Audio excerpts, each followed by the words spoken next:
여러분, 시애틀 한사부입니다. 여러분, 오늘의 이번 미국에서의 선거판을 보면 참으로 살다 별 미친 짓들을 다 보게 되는 세상이죠. 막가파 트럼프, 더티 플레이어 더럼프, 민주주의 심볼 자유와 평등이 꿈의 나라 미국의 선거를 부정선거라는 초울트라 뻥으로 정치 후진국, 인권 무시, 불평등의 심볼국으로 전락시켜가는 그야말로 전형적인 21세기 극우 파시스트의 추잡한 심볼을 보고 있었던 것입니다. 개표 중에 미리 자신이 지면 부정선거 때문이라며 불복하겠다는 등 개표 중단 소송을 내는 등에 대해 자당 공화당 인사들에게마저 비판을 받자 결국 패배하자 대선 결과에 승복한다고 꼬리를 내렸지만 이미 국민들에겐 후안무치의 극우 파시스트의 진면목을 각인시켜준 전대미문의 선거판이 된 셈이죠. 그럼 트럼프는 왜 이런 울트라 뻥의 개 막장짓도 서슴지 않았는지, 그리고 또 왜 선거에 질 수밖에 없었던 것인지를 대표적인 사례를 들어 복기해 보는 것도 앞으로의 한국 대선에도 도움이 될 수 있는 일이기에 살펴보기로 하겠습니다. 유럽이나 일본은 물론 미국이나 한국에서나 또는 전 세계적으로 보수의 탈을 쓴 이들 극우 파시스트들의 행동들엔 공통된 규칙이 있습니다. 모두가 평등이 아닌 절대적 불평등의 사회를 만들어 자신들의 기득권을 유지하려 막가파적 폭력, 비이성적 궤변, 조작 선동 등으로 진실을 왜곡함을 넘어 사회 정의까지 파괴하는 행위들을 서슴지 않는 것이죠. 이런 폭력적 권위로서 국민들 위해 군림하며 그들을 지배하겠다는 생각이 바로 극우 파시스트들의 이념이 파시즘인 겁니다. 파시즘은 18세기 말부터 사회의 불안 및 정치적 불안 속에서 태어난 것으로서 대량 실업과 경제 공황, 정치 불안 등으로 인해 기존의 정치 체제가 파괴되고 사태를 수습할 능력을 상실할 경우 이런 상태를 메우기 위한 수단으로 등장한 이념이었습니다. 그러나 오늘날의 이들은 즉 당시에 공산주의와 자본주의 모두가 궁극적으로 추구했던 사회주의에 대해 국수주의와 권위주의로 무장한 이들의 대표적 행동인 반공과 반사회주의를 광적으로 외치는 이들의 광기의 이면에는 엘리트라 불리는 이들의 반지성적인 본성이 자리하고 있다는 사실입니다. 바로 이들이 이런 반지성적 광기로 한국의 보수 집단들은 4.15 총선의 패배를 이뤄냈고 미국의 막가파 파시즘적 트럼프 정부의 몰락 역시도 필수적일 수밖에 없는 요인이었던 것이죠. 특히나 네오파시즘의 인종차별과 증오와 편견을 부추기며 지지 기반을 다지려던 트럼프의 파시즘 전략은 흑인은 물론 소수 민족들과 유대인들의 반발을 불러일으켰으니까요. 즉 지난 5월 25일 미네소타주 미니애폴리스시에서 경찰 폭력으로 살해에 당한 흑인 조지 플로이드를 위한 항의 시위에 트럼프는 경찰에 의해 백인들은 더 많이 죽는다는 궤변으로 인종차별을 두둔하기까지 했죠. 플로이드가 죽기 석 달 전에는 백인 남성 2명이 아무런 무장도 하지 않은 채 조깅을 하던 흑인 아머드 아버리를 사살했던 사건이 있었습니다. 아버리를 죽인 그레고리 맥마이클과 그의 아들 트래비스 맥마이클은 74일이 지난 5월 8일에 살인죄로 기소됐으나 총격 영상이 인터넷에 널리 퍼진 지 사흘 만이었기에 이 영상이 퍼지지 않았었다면 그들의 기소는 그저 정당방위로 그냥 날려버렸을 겁니다. 더욱이 그 이전은 2017년 8월 12일에는 미국 버지니아주 샬롯츠빌에서 로버트 E. 리 장군의 동상 철거를 반대하며 일어난 인종차별주의자, 대한우파, 백인 우월주의자들과 네오나치들이 일으킨 폭동에 대한 트럼프의 대응은 민주시민들뿐 아니라 공화당의 정치 지도자들마저도 날선 비판을 하고 나섰을 정도이니까요.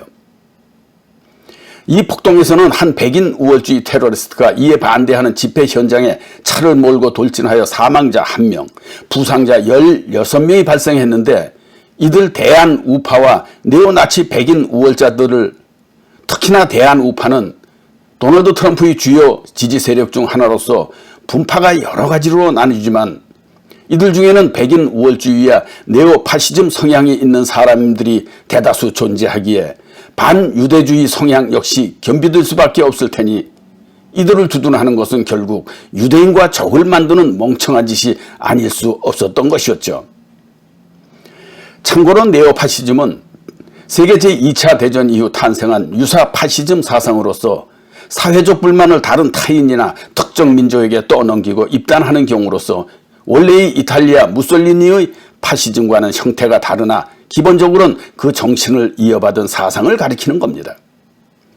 어떻든 트럼프의 재선 실패의 여러 요인 중 중요한 업으로 작용됐을 이 샬럿츠빌 폭동은 리처드 스펜서가 이끄는 대한우파와 KKK, 데일리 스트머 등 백인 우월주의자들과 네오 나치 집단들이 횃불을 들고 우파여 결집하라, 유나이티드 라이스라는 구호로 시위를 했고 이에 반발하는 No Fascist USA 시위에다가 촛불을 들고 반대 시위하는 중에 벌어진 일입니다. 한국의 태극기 부대와 촛불 시위대와의 상황과 다를 바 없는 사태인 것이었죠.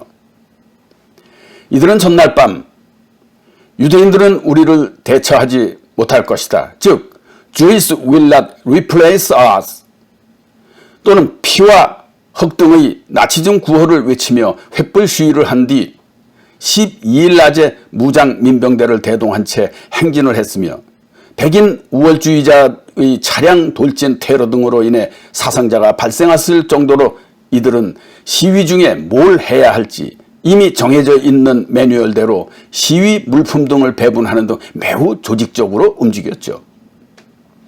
이후 6월 8일에는 KKK단이 시위를 했고 한 달 뒤 7월 8일에 또다시 한번 KK단이 시위를 했으나 이에 반발한 시위대와 대치한 뒤 물러나기도 하는 등 갈등이 고조되던 중 결국 8월 11일 우파 결집을 외치며 네오나치, KKK, 백인 우월주의자, 민병대 시위대가 남부 연합 깃발, 나치 깃발 등을 들고 이전 시위와는 달리 얼굴을 가리지도 않고 시위를 시작했으며 이에 반대하는 반나치즘 시위대와 대치하다 다음 날 8월 12일 결국 충돌하여 폭력 사태가 일어나고 말았죠.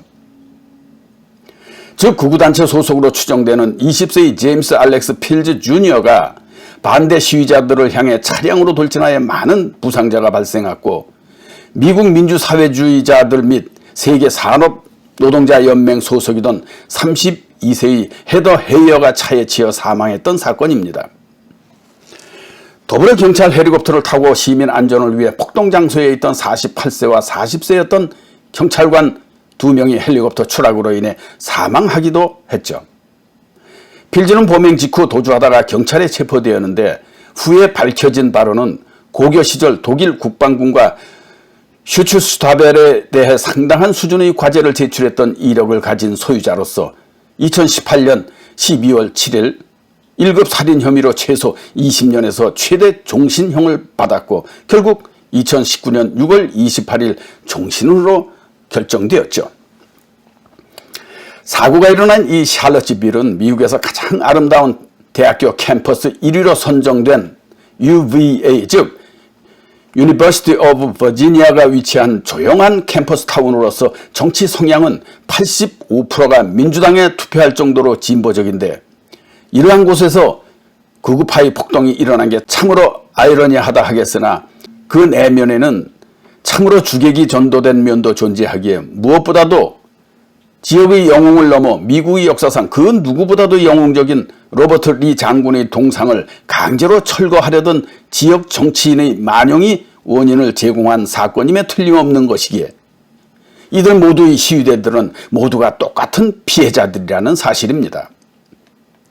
샬롯츠빌 지역의 역사를 들여다보면 장군의 동상 철거는 지역 주민들의 자긍심을 파괴하는 무모한 짓이었으니까 말이죠. 어떻든 이에 대해 트럼프 대통령은 다방면에서 나타난 증오와 편견, 폭력의 지독한 장면을 최대한 강력한 표현으로 규탄한다는 성명을 발표하였지만 오히려 극우 백인 우월주의자들에 대한 명확한 언급을 피했다는 비난을 여야 양쪽으로부터 받았을 정도로 말장난으로 묵과하다시피 한 것이었죠. 오죽하면 공화당이 코리 가드너 의원의 경우는 이 사태를 자국 테러로 정의했으며, 같은 당의 오린 해치 의원은 세계 제2차 대전에서 공군으로 복무하다 1945년 2월 오스트리아에서 전사한 자신의 형은 나치 사상이 미국에 퍼지는 것을 보려고 히틀러와 싸운 게 아니라며 트럼프 대통령을 비판했을 정도였으니까요. 그나마 그 정도의 말장난으로라도 극우파를 비난하는 태도를 취했던 트럼프는 바로 다음 날 한 발 더 나아가 이 폭력 사태에서는 양쪽에 문제가 있으며 또한 양쪽에 괜찮은 사람들이 있다고도 발언했죠. 사실 이게 맞는 말이긴 합니다. 지역 역사를 들여다보면 말이죠. 그러나 문제는 동상 철거를 반대하는 지역 주민보다 극우 백인 우월자들이 먼저 나서게 되면서 이에 반대하는 외부의 안티파 세력들이 촛불을 들고 반파시즘을 외쳐댄 거였으니까요. 따라서 지역 주민들은 동상 철거와 극우 단체들의 행진 모두를 반대하는 거였음에도 이 지역은 과거 우리나라가 청일전쟁의 전쟁터가 되었듯이 원하지 않는 극우 파시스트들과 반파시즘의 대결장으로 역사에 그려지게 된 것이죠.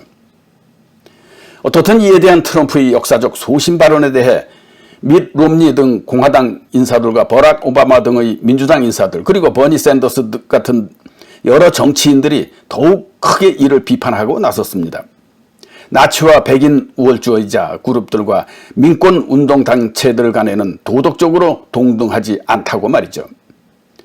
민주당 상원의원 버니 샌더스는 좋은 나치는 없다고 극우파를 두둔하는 트럼프를 비난하고 나섰으며, 마이크 고드윈이라는 작가 겸 변호사도 샬롯빌 극우 단체들은 히틀러에 견주어도 된다고 거들었고, 빌 클린턴과 아버지, 아들 부시 대통령 등 전직 대통령들도 샬롯빌 시위를 강력히 비판했습니다. 어떻든 무엇보다도 이번 선거에서 가장 중요했던 것은 나치 깃발을 든 극우 단체들을 트럼프가 비난하지 않는 모습을 보이는 것 때문에 유대인들 역시 트럼프에게 분노를 표하기에 이르르며 바이든에게 선거 자금이 쌓이게 된 연유인 것이었죠. 이게 파시스트 트럼프의 몰락을 여는 주 요인이었던 거고요. 그럼에도 부정선거라는 초울트라뻥으로 신성한 국민의 선택에 흙탕물을 뿌리려던 더럼프, 여러분은 어떻게 생각하시는지요? 미국이나 한국의 선거 시스템이 아프리카의 후진국 수준인가요? 4차 산업을 이끌어가는 초인류 IT 산업국들에게서 말이죠. 그럼 오늘도 여기서 안녕. 또 봬요.